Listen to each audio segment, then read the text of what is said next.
இந்த ஆவணப்படங்கள் இருக்குல்ல, அதில் என்னன்னாக்கா நீங்கள் ஒரு கன்க்ளூஷனுக்கு வர்றதுக்காக அந்த ஆவணப்படத்தை உருவாக்குறவங்க ஒரு ப்ரோப்பகண்டா உள்ளே கொண்டு போக மாட்டாங்க. இருக்கிறத அப்படியே காமிச்சிருவாங்க. இதுதான் ஆவணப்படத்தை பார்க்குறவங்க மத்தியில் இருக்க பெரிய ரிஸ்க்கு. ஏன்னா பார்க்குறவங்க எப்படி வேணும் ரியாக்ட் பண்ணலாம், கேஸ் நிறைய பாயும், நிறைய சர்ச்சையை ஏற்படுத்தி விட்டுரும். அந்த வகையில் corruption crime and cricket CCC அப்படின்ற இந்த டாக்குமெண்ட்ரி 43 நிமிஷங்கள் ஓடக்கூடியது. இதை ப்ரொடியூஸ் பண்ணியிருக்கிறது ஃபிஃப்த் எஸ்டேட் அப்படின்றவங்க தான். இவங்க இந்த CBC இருக்குல்ல, அந்த பப்ளிக் ப்ராட்காஸ்டரான கனடியன் ப்ராட்காஸ்டிங் கார்பரேஷன், இதில் ஏர் பண்ணியிருக்காங்க. இதில் ஆக்சுவலாக அந்த கேனடியன் இன்வெஸ்டிகேட்டிவ் டாக்குமெண்ட்ரி ப்ரோக்ராம் ஒன்று இருக்குங்க, அதில் தான் இந்த டாக்குமெண்ட்ரி அவங்க ஏர் பண்ணியிருக்காங்க. ஏர் பண்ண அடுத்த நிமிஷமே உலகம் ஃபுல்லாக கிரிக்கெட் அரங்க மரல வைக்கிற மாதிரி ஒரு விஷயம் பற்றிக்கிச்சு. என்ன ஆயிடுச்சு, இந்த கனடா கிரிக்கெட் வாரியம் இருக்குல்ல, இதில் என்னென்ன ஊழல்கள்லாம் நடக்குது, பிளேயர் சார்ந்து எந்த அளவுக்கு அவங்க மேனிப்புலேட் பண்ணுறாங்க, அது இதுன்னு பல விஷயம் உள்ள கொண்டு வந்திருக்காங்க இந்த டாக்குமெண்ட்ரிக்குள்ள. இதில் ஸ்பெசிஃபிக்காக கனடாவோட கேப்டன் இந்த தில்பிரீத் பாஜ்வா இருக்கார்ல, இவரை பேஸ் பண்ணி ஒரு சில விஷயங்கள் உள்ளே வருதுங்க.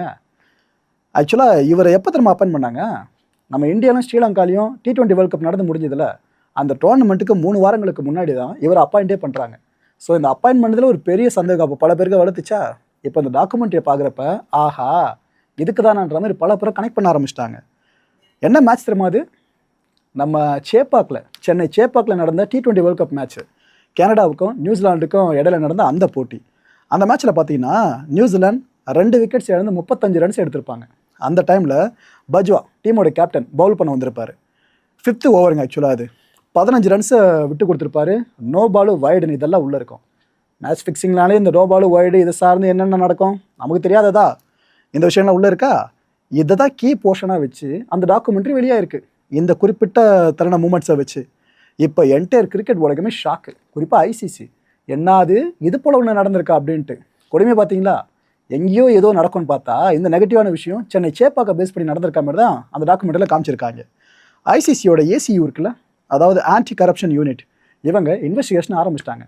ரைட்டு, ஏதோ ஒன்று தப்பாக நடக்கிற மாதிரி இருக்குது. ஏன்னா கிரிக்கெட்டில் மட்டும் மேட்ச் ஃபிக்ஸிங் முறைகேடு அதுன்னு ஒரு விஷயம் கன்ஃபார்ம் ஆகிடுச்சு அப்படின்னா கிரிக்கெட் பார்க்குற ரசிகர்கள் எண்ணிக்கை வெகுவாக குறையும்.